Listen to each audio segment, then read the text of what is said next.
अस्सलाम वालेकुम नाज़रीन, आप देख रहे हैं मुबश्शिर लुकमान यूट्यूब चैनल। मैं हूं महविश तबस्सुम। नाज़रीन, 14 अप्रैल को तहरीक इंसाफ की जानिब से वज़ीर आला के इंतखाब के खिलाफ अदालत में एक अपील दायर की गई थी और आज लाहौर हाई कोर्ट की लार्जर बेंच ने अपीलों पर समाअत की और उनकी जानिब से इस तरह के रिमार्क्स दिए गए कि बगैर किसी दबाव में आए बगैर कोई फैसला करेंगे। और साथ साथ ये भी कहा गया कि 25 जो मुनहरिफ अरकान हैं उनको निकाल कर दोबारा से वज़ीर आला की वोटिंग करा लेते हैं। मुबश्शिर साहब, आप क्या समझते हैं, अब क्या हमजा शहबाज की जो वजारत है वो खतरे में पड़ गई है, क्योंकि अदालत की जानिब से कहा गया है कि मुनहरिफ अरकान को निकाल देते हैं और दोबारा से इलेक्शन करा लेते हैं। अस्सलाम वालेकुम सारे नाजरीन को भी और आपको भी। जी, दूसरी बात मैं आपको बताऊं कि ये जो आपने बात मुझे बताई है इसमें दो हिस्से हैं। एक तो हिस्सा ये है कि अदालत ने कहा कि हम बगैर किसी दबाव में आके फैसला करेंगे, तो ये समझ लें कि ये किसी सियासी जमात से मुतल्लिक ये फैसला ये बात नहीं है। ये जुमला बड़ा अहम है। यानी इसका मतलब है कि अगर मेरे जैसे लोग ये कह रहे हैं कि यार आप क्यों कारोबार ज़िंदगी नहीं चलने दे रहे और आप करने दें, जैसा पंजाब असेंबली चल रही है चलने दें उसको, ये वो, या कुछ लोग कह रहे हैं कि ये कर लो, तो अदालत जो है वो उस दबाव में नहीं आएगी कि ये जनाब उससे पंजाब असेंबली का क्या होता है, हुकूमत किसकी रहती है किसकी जाती है, उसने आइन और कानून के मुताबिक फ़ैसला करना है। तो दबाव में ना आने का मुझे जो समझ आती है वो ये मतलब है।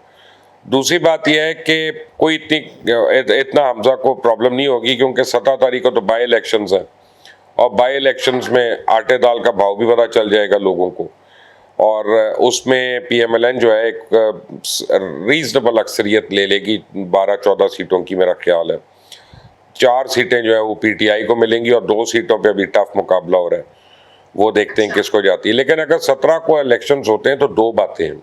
17 को अगर काउंटिंग होती है वोट की या नहीं, तो करनी डिप्टी स्पीकर ने है, और अदालत ने भी ये कह दिया कि डिप्टी स्पीकर ही करेंगे कि जो प्रिजाइडिंग ऑफिसर पिछले इलेक्शन में था वही प्रिजाइडिंग ऑफिसर होगा इस वक्त, तो चौधरी परवेज राय तो करेंगे नहीं। तो डिप्टी स्पीकर जो है उस दिन बहुत कुछ कर सकते हैं कि जी आज कोरम पूरा नहीं हुआ तो इसको 21 तारीख को कर लें, 22 तारीख को कर लें, ठीक है ना, या आगे कर लें या कुछ और कर दें। तो एक तो वो डिले कर सकते हैं कि जब तक अगले दिन इलेक्शन का रिजल्ट नहीं आता, जो तो 2 दिन में आ जाएगा, और इलेक्शन कमीशन उनको 3 दिन में दे देगा रिजल्ट, तो अगली पेशी से पहले वो ओथ भी हो जाएगा, वोट भी हो जाएगा। एक तो ये बात है। दूसरी बात यह है कि अगर एज इट इज़ आज वोट हो जाता है और मुनहरिफ अरकान को निकाल भी दिया जाता है, तो तब भी हुकूमती इत्तेहाद जो है उसकी 4 सीट्स जो हैं वो अपोजिशन के इत्तेहाद से ज़्यादा है। तो इतना कोई यानी डेंजरस बात नहीं है और इतना कोई ख़तरे वाली बात नहीं है, क्या कहते हैं, मेरा ख्याल है कि किसी के लिए, और ये इस पे हुकूमत जो है उसको कोई फ़र्क नहीं पड़ेगा ज़्यादा, आप उसकी टेंशन ना लें। इंतखाबात के हवाले से आपने बात की है, तो इसहाक डार साहब की वापसी के हवाले से भी बातें हो रही हैं। क्या लगता है, इसहाक डार साहब ज़िमनी इंतखाबात से पहले वापस आ जाएंगे? मेरा नहीं ख्याल, मैंने कल देखा है, मैंने कल टेलीविज़न चैनल्स पे देखी ये खबर। मेरी इसहाक डार साहब से खुद बात नहीं हुई, ना मैंने उनको कोई मैसेज किया। तो मैं एक मिनट में कहता हूँ, मैंने इसहाक डार साहब जो है ना, वो इतना मुझे पता है कि जब मैं लास्ट टाइम लंदन में था मेरी उनसे मुलाकात हुई थी, तो वो मुझे अपनी रिपोर्ट्स वगैरह दिखा रहे थे। तो मैंने उनको पूछा था कि आपका आने का क्या इरादा है। उस वक्त तक तो ये हुकूमत आ चुकी थी, तो यानी आप समझें कि उन 1-2 दिन पहले लेकिन आ गई थी। तो उन्होंने मुझे कहा कि देखें जो मर्जी हो जाए, मुझे डॉक्टर्स ने मना किया है, जब तक वो मुझे इजाज़त नहीं देते मैं ट्रैवल नहीं करूँगा। और उन्होंने दिखाया उनकी बैक का स्पॉन्डिलाइटिस वगैरह का उनके इश्यूज चल रहे थे, जो मैंने रिपोर्ट्स देखी उनके पास। तो अब मैं डॉक्टर तो नहीं हूँ, मैं तफसील तो नहीं बता सकता, लेकिन मैं ये बता सकता हूँ। हाँ, तो यही जाता है ना कि जब मुश्किल में होते हैं, केसेस चल रहे होते हैं, तब कमर में दर्द शुरू हो जाता है। ऑब्वियसली सब कुछ होता है, ये हमारे मुल्क में होता है, इसकी आदत डाल लें। लेकिन उनका मेरा ख्याल है कि एक जेन्युइन लेजिटिमेट मसला है, ये तो मैं मान सकता हूँ कि जी उनका इलाज यहाँ पे हो सकता था, लेकिन ये नहीं मैं मान सकता कि हाँ प्रॉब्लम ही नहीं। देखें एक एज भी देखे ना, जब एक एज का इंसान होता है तो उसको 100 किस्म की प्रॉब्लम्स होना शुरू हो, मुझे होती हैं इस एज में प्रॉब्लम्स, जो एज के हिसाब से होती हैं, तो वो तो फिर हमसे सीनियर है। लेकिन मेरा ख्याल है कि अगर वो आए भी तो वो जुलाई के तीसरे हफ्ते तक आएंगे, उससे पहले नहीं। और फिर आकर वो पहले तो अपनी सेनेट की सीट पे ओथ लेने की कोशिश करेंगे और उसके बाद मामलात उनके आगे बढ़ेंगे। लेकिन इसहाक डार जो है वो एक इम्पॉर्टेंट फिगर हेड हैं पूरे PMLN की क़यादत में, और उनका बड़ा इन्फ्लुएंस है, उनका बड़ा असर है, और उनकी किसी भी बात को नज़रअंदाज करना ये बचगाना बात होगी। बिल्कुल। अच्छा, मैं मुबश्शिर साहब खबरें देख रही थी तो पाकिस्तान में कराची में स्पेशली हालात तो बड़े खराब हुए हुए हैं। माड़ीपुर रोड जो है वो 20 घंटे से ब्लॉक है। मुजाहिरीन ज़ाहिर है महंगाई के खिलाफ एहतजाज कर रहे हैं, कभी पेट्रोल पंप पर हमला कर रहे हैं, कभी दीगर चीजों पर। पुलिस ने लाठीचार्ज भी किया है, शेलिंग भी की है, लेकिन उसके बावजूद इलाका मैदान जंग बना हुआ है। जाहिर है 20 घंटे की लोड शेडिंग कोई कैसे बर्दाश्त कर सकता है? नहीं कर सकता, और बड़ा मुश्किल काम है, नामुमकिन काम है, और हमसे चंद घंटे की नहीं होती बर्दाश्त, तो वो तो बेचारे 20 घंटे की बात कर रहे हैं।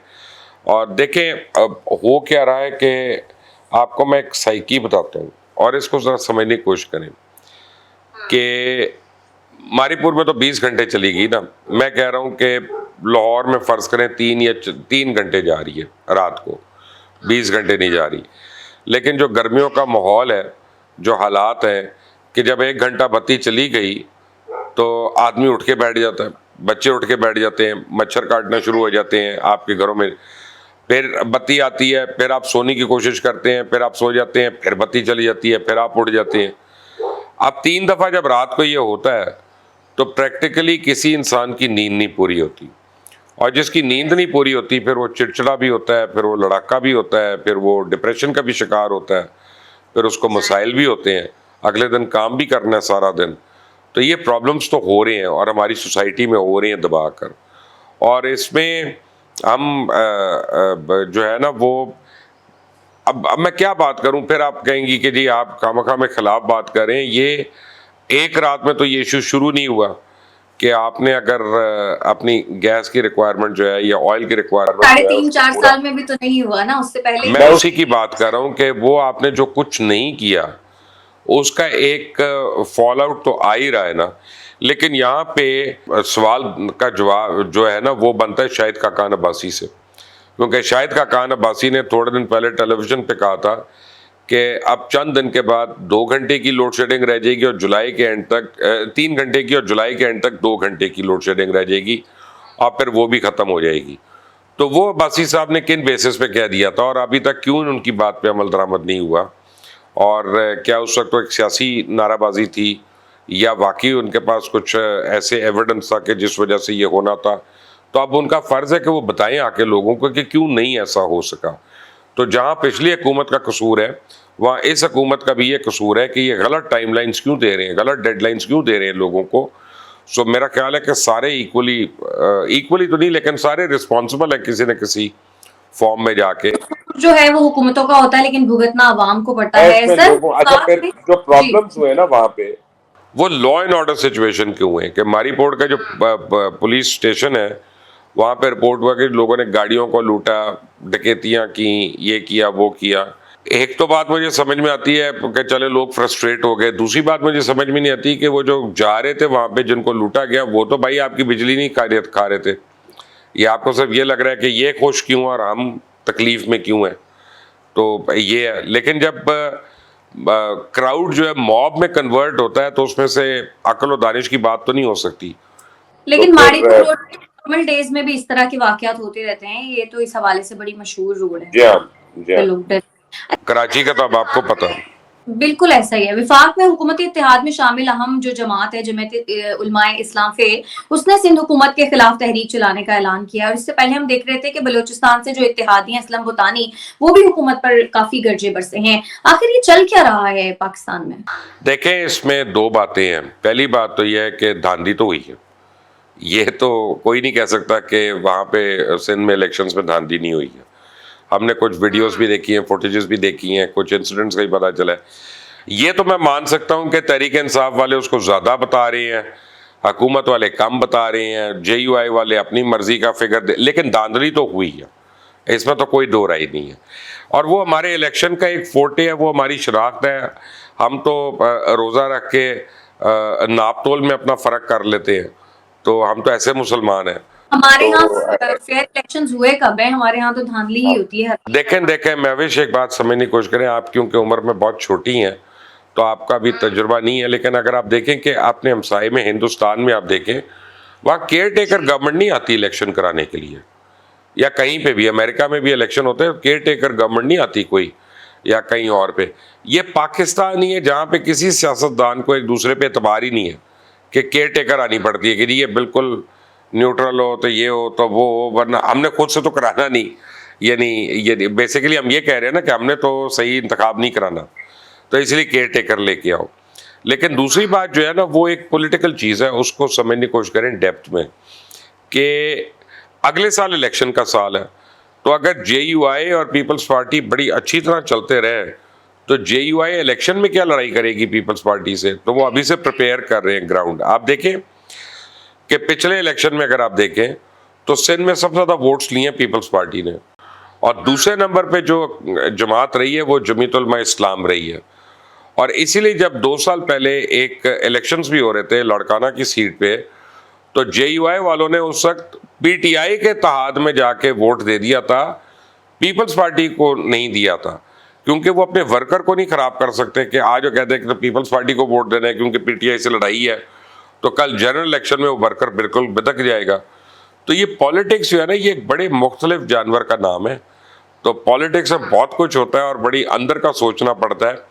ये मेरा ख्याल है, लड़ाई जो है ये बेसिकली अपने अपने वर्कर्स और अपने अपने हलकों में अपने सपोर्ट ग्रुप्स को जिंदा रखने के लिए है कि भाईजान इलेक्शन इनके खिलाफ ही लड़ना। तो ये वो है। अच्छा, आपने हमसाया मुल्क का जिक्र किया तो वहां पर भी भूचाल आया हुआ है। खालिस्तान नवाज सियासी जमात के जो सदर हैं सिमरनजीत सिंह, उन्होंने पार्लिमानी हल्के का जिमनी इलेक्शन जीत लिया है और उन्होंने अपनी कामयाबी को अलहदा खालिस्तान रियासत के लंबरदार जनरल सिंह भिंडारावाला की तालीमात की मरहून मिन्नत करार दिया है। इसको आप कैसे देखते हैं?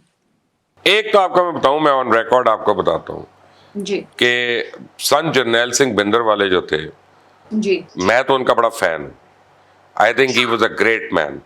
वो जब ये ऑपरेशन ब्लू स्टार हुआ था अमृतसर में गोल्डन टेम्पल पे, तो उनकी उम्र सिर्फ 29 साल थी, और मेरा ख्याल है मैं भी उससे कुछ ज़्यादा तो नहीं था, ज़रा सा कम होगी उनसे। तो मैं तो नहीं किसी 29 साल या 26 साल के बंदे को जानता जो इस लेवल पे अपनी जान की परवाह ना करे और अपने असूल के लिए और अपने अकीदे के लिए जो अपनी जान दे दे। और उनको बड़ा मौका मिला था वहाँ से फरार होने का, नहीं हुए, और वो डटे रहे, वहाँ खड़े रहे, और उन्होंने कोई, यानी उनके पास असला नहीं था, कोई चीज़ नहीं थी, निहत्ते आदमी को जाके जिस तरह से इंदिरा गांधी की फोर्सेस ने मारा वो सबको पता है। और जितने वहाँ पे जो उन्होंने शहीद अपने हमारे सिख बहन भाइयों के साथ जो उन्होंने किया, वो भी पूरी दुनिया को पता है। बहरहाल, लेकिन अब यह है कि आजकल कल भी मेरी बात हो रही थी इंडिया में अपने कुछ एक दो दोस्तों से जो सहाफ़ी हैं और एक जो एंकर भी हैं, और she is a very prominent anchor. तो वो तो मुझे कह रही थी कि ये बहुत बड़ा इशू हो गया है इंडिया के अंदर, और अगर इसको कंट्रोल ना किया टॉक से, डायलॉग से, तो पंजाब हमसे अलग हो सकता है। खालिस्तान मूवमेंट जो है वो बहुत सीरियस हो गई है।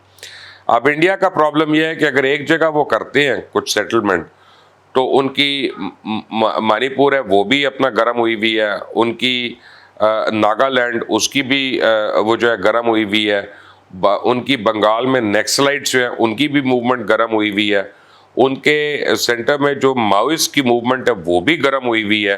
तो इंडिया में तो बहुत ज़्यादा सेपरेटिस्ट मूवमेंट चल रही है।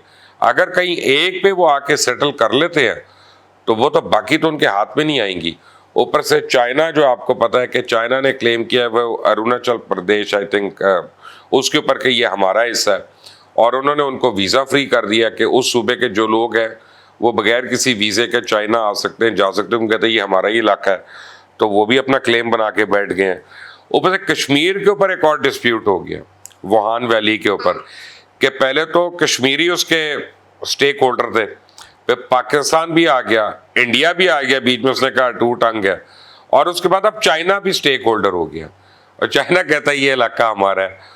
तो इंडिया के लिए अब जो है ना बहुत मुश्किल वाली खबरें हैं, और कोई आसानी की खबरें नहीं है इस वक्त।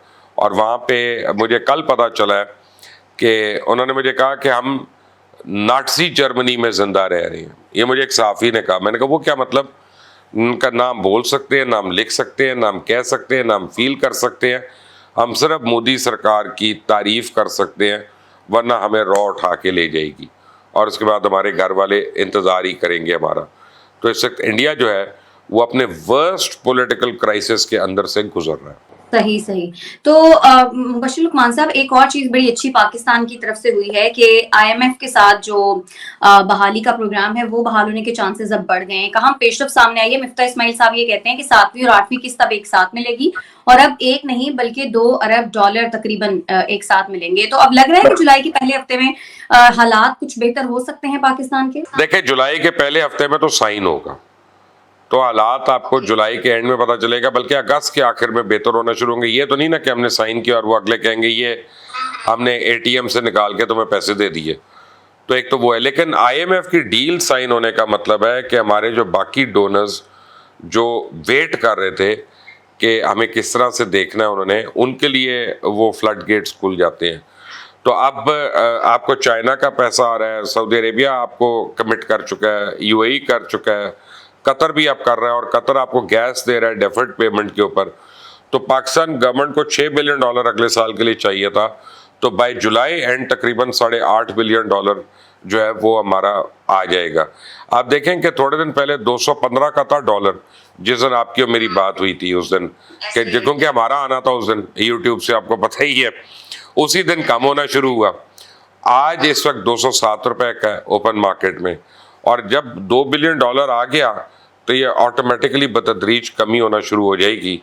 और मुश्किल वक्त है ये, मैं आपको बताऊं कि अगले 3 महीने हमारे बड़े आजमाइश वाले हैं, लेकिन मैं कन्विंस्ड हूं कि 3 महीने के बाद इंशाल्लाह।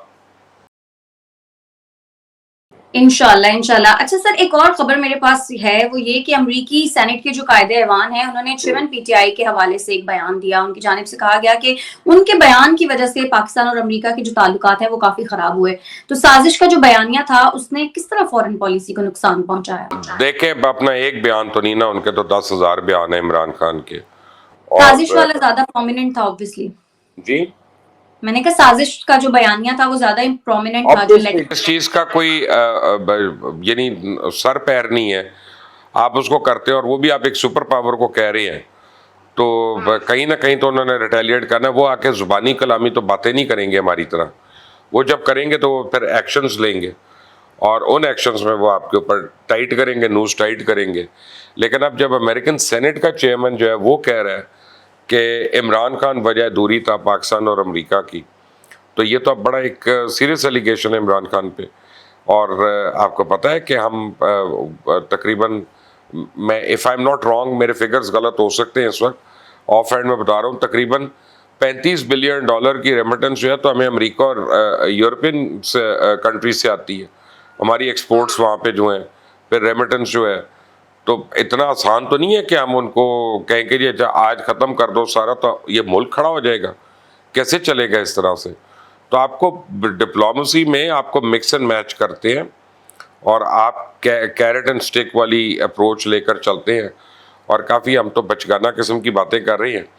और हमारी सियासतदान और हमारी सियासत जो हो रही है उसमें सिर्फ अमेरिका तो नाराज़ नहीं हुआ महावेश, हमसे तो सऊदी अरेबिया नाराज़ हुआ, हमसे ईरान नाराज़ हुआ, हमसे चाइना नाराज़ हुआ, हमसे यूएई नाराज़ हुआ, हमसे कतर नाराज़ हुआ। तब आप देख लें आप अपने फेवरेट लीडर की फॉरेन पॉलिसी कि कहाँ कहाँ पे जाके उन्होंने किया। ये तो मुझे लगता है कि वो उस टाइम किसी ने मुझे, आप माइंड ना करें, मैं आपको एक लतीफ़ा सुनाऊं। मुझे किसी ने कहा कि अगर पता है, अगर दुनिया के जितने मुल्क हैं उनकी हेड जो है ना वो एक औरत हो जाए तो क्या होगा? किसी की लड़ाई नहीं होगी एक दूसरे से, औरतें जंग नहीं करती। तो मैंने कहा वो तो ठीक है, लेकिन कोई मुल्क दूसरे से टॉकिंग टर्म से भी नहीं रहेगा, क्योंकि औरतें बात भी नहीं करती किसी और से। हाँ, तो खामोशी जो होती है वो ज्यादा बेहतर होती है ना, खामोशी से चलिए ठीक है, बहुत शुक्रिया आपका मुबश्शिर लुकमान साहब के लिए। नाज़रीन, आज के प्रोग्राम से इतना ही, और अगर आपको हमारा प्रोग्राम पसंद आता है तो हमारे चैनल को जरूर कर दें लाइक, सब्सक्राइब और शेयर भी कर दें, और अपनी कीमती राय से हमें कमेंट्स में जरूर आगाह कीजिएगा। हमें इजाजत दें, अल्लाह ने के पास।